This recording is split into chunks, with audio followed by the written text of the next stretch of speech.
A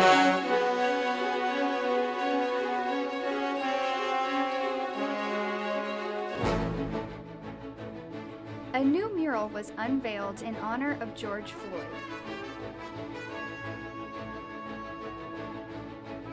Early voting kicks off across the nation today. And your methods of voting just got cut a bit smaller.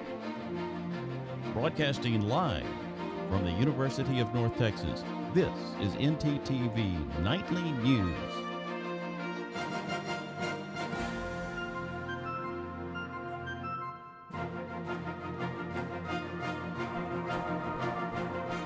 Thanks for joining us on ntTV News at Noon. I'm Hannah Minch. Down in Houston, a recent mural has been unveiled to honor the life of George Floyd. CNN's Maya Shea has more. George Floyd! Say his name! George Floyd! Say his name! George Floyd! They gathered to say his name and unveil another mural in honor of Houston's native son, George Floyd. George Floyd! Say his name! Say his name! Say his name! But for Floyd's siblings, this moment was about so much more than a memory etched on a wall. It is a call to action. Let's get out and vote and show our ancestors and everyone, if we be the change, fight for this change, and we're going to get the change. Brothers Rodney, Falances, sisters, and nephews say the best way to honor Floyd on this, his birthday week, is to vote. You know, the younger generation is so many of us in the population is so great that we need their voices. They need to be heard. Congresswoman Sheila Jackson Lee reminding the crowd that the federal George Floyd Act legislation already passed the House but remains stalled in the Senate. We're hoping that today we touch some lives. We touched this corner, we know that. They saw his broken spirit, but not his broken heart. Early voting starts tomorrow, and Floyd's brother says seeing a historic turnout will let the family know Floyd's legacy is to be the change. And my family, we all stick together, and they always trying to motivate each other. Hey, we can get through this. Let's get justice, and let's make sure we can help change the world just like George wanted to do. In Houston, Maya Shea, ABC 13, Eyewitness News. Early voting starts today across the nation. Polling hours are 7 a.m. to 7 p.m. Monday through Saturday and 11 a.m. to 4 p.m. on Sundays. While you can still vote many places in Denton County, UNT's Gateway Center is just one of the participating locations that early voting will take place. And our very own Nathan Mayer is at Gateway with more information. Nathan? That's right, Hannah. The start of early voting for this year's 2020 election is today, and here at UNT, the voting has already begun to get underway. I have here today with me Deja Smith, and she's going to tell us a little bit about her voting experience today. So, Deja, how was voting during a pandemic? So, voting so far has been pretty easy. It's normally generally spaced out in the room and everything, but I think they've done a good job with social distancing and sanitizing everything. And so, what made you decide to go ahead and vote early today? So, I always early vote just because it allows me to get, there's no issues when I go in because obviously there's voter suppression. So going in early allows me to kind of work around those issues. And if you had any word of advice for those that are thinking about early voting, what would that advice be? It would be to always early vote because like I said, we're in Texas and so there's voter suppression, and it's not so much as them not allowing you to come in, but more so, oh, your name is misspelled on your voter registration or the address isn't correct. So it's just those little things that allow you to, once you early vote, you can get around those issues earlier. Awesome. Well, thank you, Hannah. Thank you, Deja. The voting here at the Gateway Center closes tonight at 7 p.m. If you're looking for any more information, please visit votedenton.com. That's all I have for you. Back to you at the desk, Hannah. Thanks, Nathan. For all the voters who are wanting to vote via mail-in ballots, your options just got smaller. Governor Abbott has been pushing for one drop-off ballot location per county since the start of October. But last night, the ruling officially went through. Now every single county in Texas is limited to one drop-off ballot location, which will make things difficult for those living in larger counties like Harris. With a population of over 4.7 million and a square area of 1,777 miles, Harris County has planned to have 11 drop-off sites. But now, with Governor Abbott's ruling, many voters will have to drive a long distance just to vote. And according to a Harris County clerk, that distance could be over 50 miles. Even with these added challenges, make sure to get out and vote because your vote matters. What falls but never hits the ground? The temperature. And the weather is feeling a little chilly this morning. Let's see what Ben Taylor has for the rest of the week. Ben? That's right, Hannah. It has been a little bit chillier this morning, but it's going to warm up during the day with these nice sunny temperatures that we have. Right now it's 63 degrees, but it feels like 72 because of that nice sun. And believe it or not, there's zero wind right now. So that's keeping things a little bit warmer as well. But as we look to tonight, it's going to remain clear and the temperatures are going to drop down to 53 degrees. It'll feel like 52 with a little northern wind of 8 miles an hour. And then tomorrow it's going to warm back up. It's kind of been a roller coaster this week. It'll be 91 degrees. It's going to feel like 93 and we will have again an 8-mile-an-hour wind. I will have more on the roller coaster of temperatures though later on in the broadcast and the 7-day. But for now, back to you, Hannah. Thank you, Ben. Looking forward to a nice week. When we return, we have a surprising story about a student who studied abroad, along with a weather update and some changes to movie theaters. See y'all soon.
Welcome back. COVID-19 made life difficult for many travelers, including one UNT student that was traveling abroad.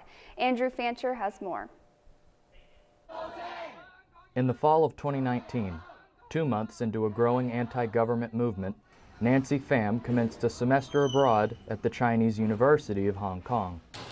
I was scheduled to be in Hong Kong for 3 to 3.5 months, depending on finals. I only was able to stay 2.5 months before the protests on campus got too violent.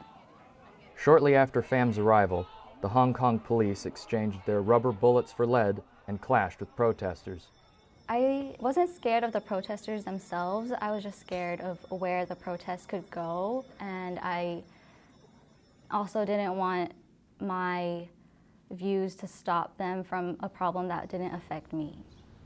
For a better understanding on the political unrest in Hong Kong, I reached out to Dr. David Mason, a Regents Professor of Political Science here at UNT.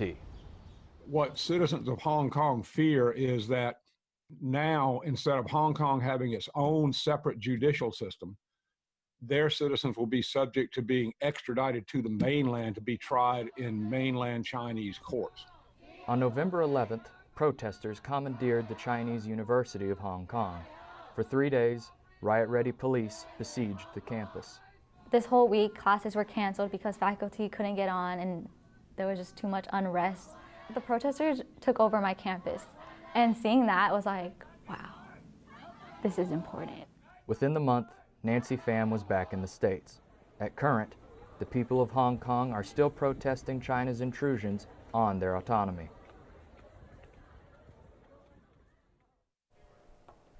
Fall has arrived and warmer weather has been denied.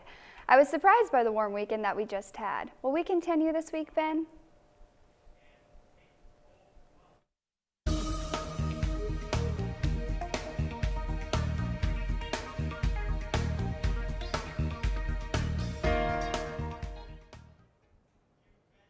That's right, Hannah. This weekend and the 91 to 100 degree temperatures also threw me off a bit as well. Right now, though, the Metroplex is sitting throughout the 60s with Denton, McKinney, and Fort Worth all at 63 degrees.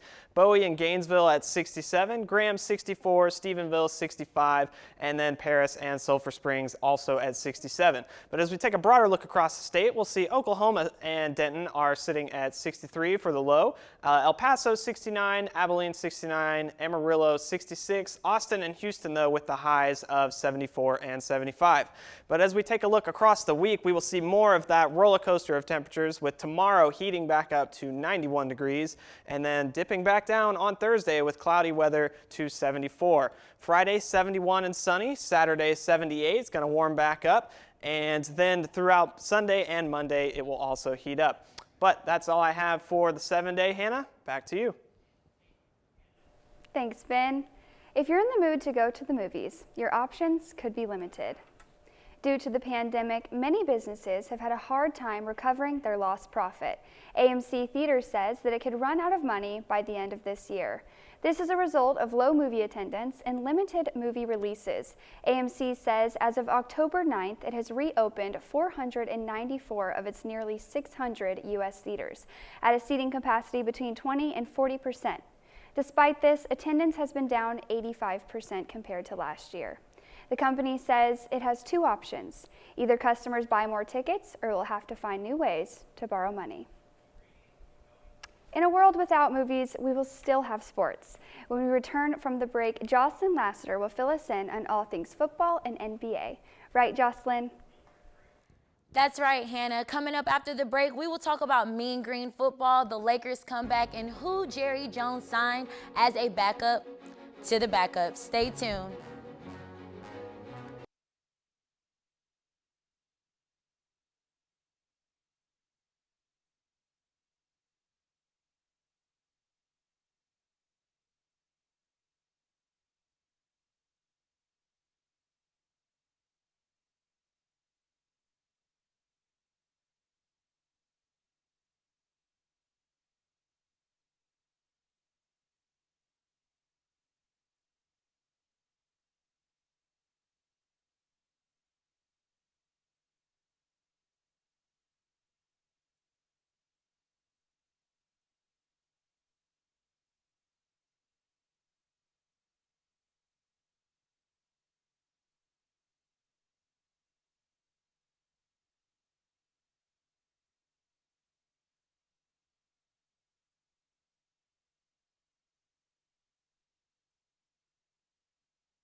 This past Saturday, the Mean Green was routed by Charlotte 49-21. Struggling in the first half put the Mean Green in a deficit that they just couldn't bounce back from. However, redshirt sophomore quarterback Austin Ani finished the game with 382 yards and 3 touchdowns on 23 of 43 passing. They are now 1-3. This coming up Saturday, the Mean Green hits the road to take on Middle Tennessee at 4 p.m. After a long, hard fight, the Los Angeles Lakers defeated the Miami Heat for the NBA championship 106-93. Of course, the MVP title went to none other than LeBron James. Throughout the season, he has showed true leadership on and off the court. This is James' 4th Finals MVP. This will be the Lakers' 17th championship as an organization, but their first one in the past decade. This one was definitely for you, Kobe. Can you say the Lakers are back? This past Sunday, the Cowboys took a major loss when quarterback Dak Prescott suffered a season-ending compound right ankle fracture. Although the Cowboys won against the Giants 37-34 with veteran Andy Dalton, there were still decisions to be made. A day after Jerry Jones signs Garrett Gilbert from the Browns practice squad as the backup quarterback to Dalton. Gilbert is no stranger to the game, in which he has touched quite a few fields as backup. The Cowboys are now 2-3. We wish you a speedy recovery, Dak. Get well soon. That's all I have for sports. Back to you, Hannah.